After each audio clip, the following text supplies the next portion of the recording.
What a beautiful, cool spring morning. Theodore and I are waking up. Well, I woke up normal time. He woke up super early. He knows we had work to do. Yeah. We're heading to the local butcher shop to take 2 lambs. See if we can get them in the shot, Theo. Yep. Off they go. It's a beautiful spring morning. The animals are all out. I mean, they're always out. They're pastured animals. But if you can see, they're spread all over the place, all those chickens. I had a butcher date set up for the chickens and was just noticing, you know, they're just not getting as fat as I really want them to be. I like a good 6 to 7 pound bird. If you're gonna buy a chicken, last thing that you want is, you know, the meat to be, Is that so? I'd much rather have a good chunk of meat on that bird. So, unless someone requests small birds, I like to do a good big old fat bird. So, that gives us 2 more weeks until their butcher date, which is perfect. Let's just hope none of them die. What do you think, Theodore? You got little eye crusties. You know, I gave him egg yolks 2 nights ago for the, well, I mean, like significant amount of egg yolks for the first time. He's had little tastes, but I actually gave him, you know, a decent, like I think like a whole egg yolk. And he woke up the next morning with gunk in his eyes. He also spent 2 hours out in the fields moving animals with me. So I don't know if it could be just debris from outside, pollen and stuff like that. None of my other children have any allergies, but my husband has horrible allergies. So I don't know if this is like some sort of allergy thing to the food, just you know, reaction to the workout in the fields. I hope that it doesn't make you sick. So we got to take these lambs to the butcher. Let's go, buddy. Let's go. And this kitty cat, she wants to go with us. We can't do that. Yeah, okay.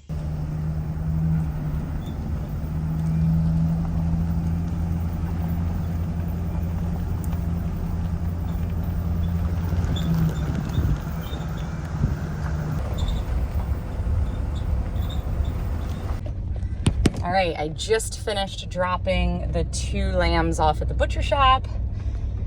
And that was very uneventful, which was great. I've had a situation before where I had a cow get loose and go running through the woods, and we ended up having to catch him like a week later. So anyway, so I'm headed home now without the sheep. You know, I would love to be able to film some of the action that goes on with getting animals and getting them to the butcher shop, but I'll be perfectly honest, I am fumbling through just trying to get the jobs done, and the last thing I want to do is set up a camera. So it's ridiculous, but so unfortunately, you know, it's nothing fun to see, but I did get the sheep dropped off, so check for the day. All right, just pulling in from dropping the lambs off. And I see the cows all standing right there at that line, ready to be moved. And if there's one thing about animals that are ready to be moved onto new grass, it is, I'm sitting here trying to do a carabiner with one hand. Oh yeah, look at that. I am good. If there's one thing about moving animals onto new grass, it is that if you do not beat them to it before they are done, that electric fence does not hurt them so bad anymore. And you will find that your darling animals would much prefer the grass over being electrocuted. And so therefore, you will then have animals blowing through your fence. Now, I've got to try and get past this angry mob. I don't trust them one bit. Anyway. So I'm gonna go. All it takes is these animals seeing the routine and knowing that they get moved when you come out into the field for them to know really quickly what moving time is. And sometimes they tend to rush you. And I don't want a horn on the butt cheek. Thank you much. I was moving chickens the other day and was pulling on the side-by-side tailgate like I always do, and for some reason it decided to unlatch on me. I got massive bruises on the back of my arm from falling back into the chicken tractor, and you should see the bruise on my butt cheek, okay? It's not pretty. It is like the size of a dinner plate. All right. All right, happy cows.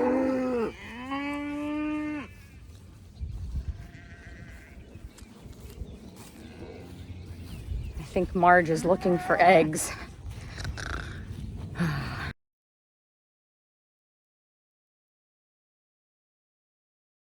Ah yes, back to my coffee that I had to leave behind. The essence of coldness. It's just delightful. It's like iced coffee without the ice.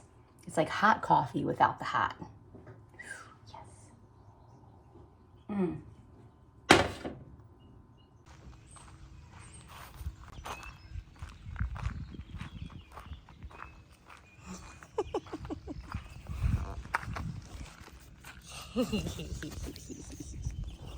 Where are you going? Where are you going? I wanted to get a cute picture of him up at the house. Okay, if you can remember, probably almost 2 months ago, the kids and I went around and put the bottom strand on this electric fence all the way around the field. Well, I was not able to get my pigs out on pasture before they had piglets like I had wanted to. So while they had piglets, they were stuck in their winter pen and they've just been in there entirely too long. I want them out on the fields. I want them out eating grass. I don't want them in a dirt lot anymore. So now that the piglets are old enough, it kind of snowballed. It went from, okay, let's get them out before they're born, to shoot, we missed that. So now let's get them all born. And then once they're born, let's get them castrated so they're easier to catch. Now they're castrated, everything's ready to go. And I'm gonna try and finish getting this fence up. I realized that the one strand is just not gonna keep the piglets in. So I'm gonna do a second strand, and this was decided for 2 reasons. Chris and I are working on permanent fencing the far field, and we're just running out of money. That's what it comes down to. So we know that we're not going to be able to get to this field or one other field with permanent fencing anytime soon. So I am going to try and double down on making this semi-permanent fence. I guess easier to contain animals in. I last year dealt with a lot of loose animals, and I do not want to deal with loose animals again this year. So I am going to, instead of just using Theodore's pulling on my hand. Instead of just relying on the one strand to keep the cows and everything in, if I can do 3 strands, and that serves to keep the cows in, the sheep in, the pigs in, I feel a little bit more confident about that, and and having animals in here somewhat permanently. So today we are going to adjust the second wire from last time, and then we're going to install a 3rd wire, and I'm trying to place it short enough so the way the piglets will stay in, and it'll also help with the sheep as well. But then also I have to be careful about weed pressure, so we're obviously going to have to weed whack this fence line a lot more than I wanted to, because I really need to get that fence down low to the ground. So I have to go pick up the beef from the butcher shop this afternoon, and so I'm gonna try and work on this for about an hour, and hopefully we can get a little bit of homeschooling done before I go. So we're gonna see what we can accomplish in an hour. I feel like that's a good time frame. So Gideon and Shay are helping me, and Theodore is helping me. Yeah, let's go.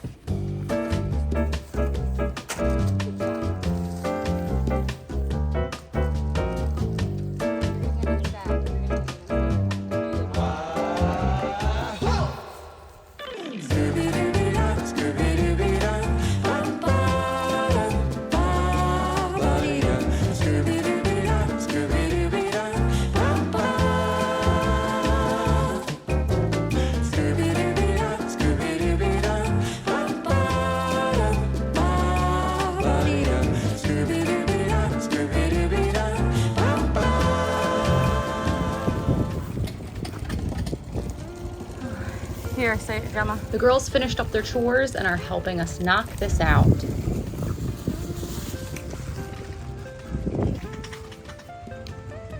You can go down one. Yes. Awesome, thank you. I know. I know.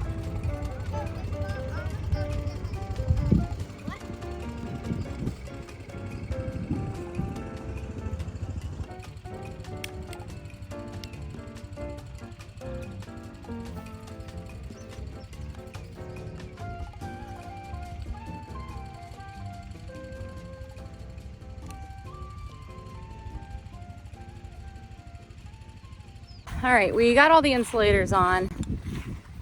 We've probably only been at this for a half hour, but my shoulders are hurting. I had him on my back yesterday for 2 hours while I did fencing for the cows, and I'm a little beat. So I am going to call it a day, and the kids and I'll come back probably tomorrow and start putting on wire. After school work, I made the trek up to the butcher shop. Of course, it was a different one than the one I dropped the lambs off earlier, and I picked up our 2 steers that I took last month. This meat is being sold by the quarter cow and also retail in my farm store.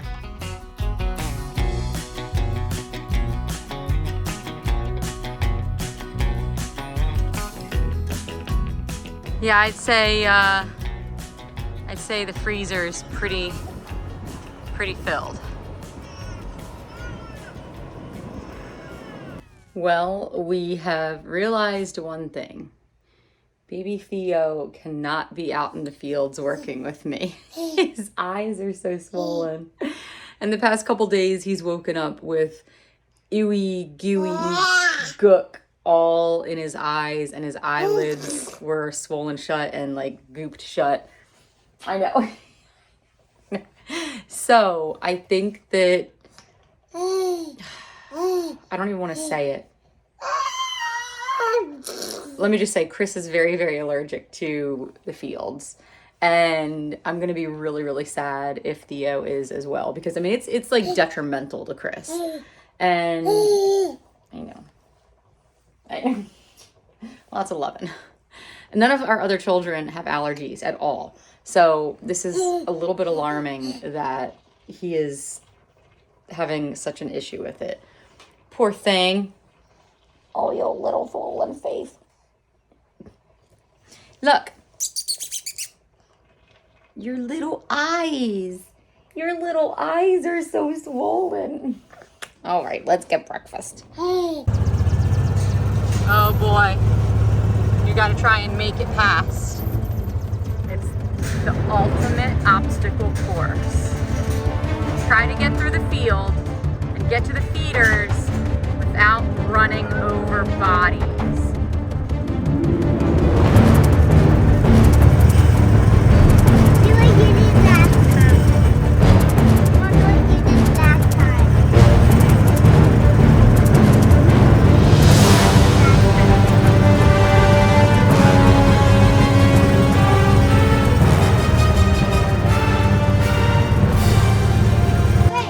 Whoa. it to me. Thank you. Here, Gideon. It's all? Yep. Okay, there's some down here. What? Don't step on the eggs. Some down here. There's some, oh yeah, there's a bunch there, Shay. These eggs. Just please don't step down on them. Hang on, Shay. Hang on, hang on. All the eggs. That right there? Yeah, looks like we got them all. Yep, we did. We just need one more. Okay, one more to make all the, what, 3.5 dozen? Jeez. Looks like one's over there laying an egg Where? behind that board. All right.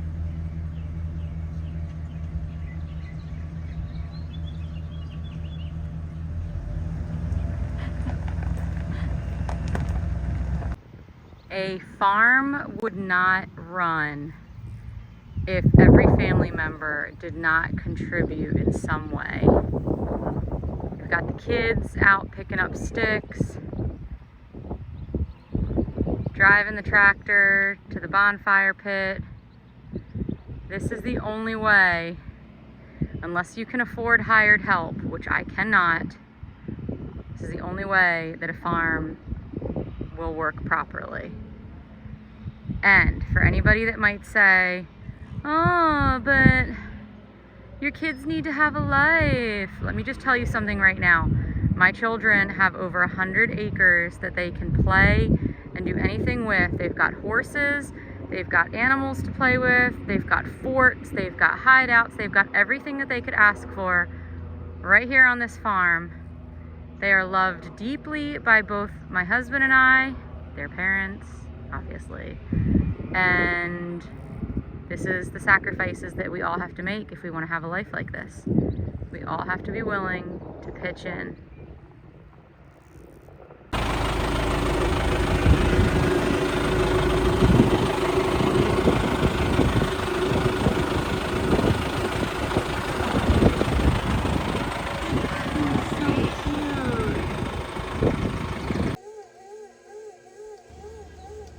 Now, after a long week of hard work, nothing says family time like fresh pizza. I may have got a little ambitious by doubling the recipe this time around, though. I want small. Would you like that? Yeah. Whoa, you almost snatched a glass bottle, kid. Let me see. What do you think? It's pretty amazing. Pretty amazing. Take a picture of mine. I did. This one looks worse than yours. Pretty awesome. And Gemma is doing... Oh, no. It doesn't Let me look see. good. Looks great. Looks like horse. Ow, you got my elbow. Dang. It doesn't look any good. Proverbs 10:4 says, lazy hands make for poverty, but diligent hands bring wealth. Well, thanks for coming along with me for another wild week on the farm. I hope you enjoy spending time here with me, and as always, have a blessed week, my friend.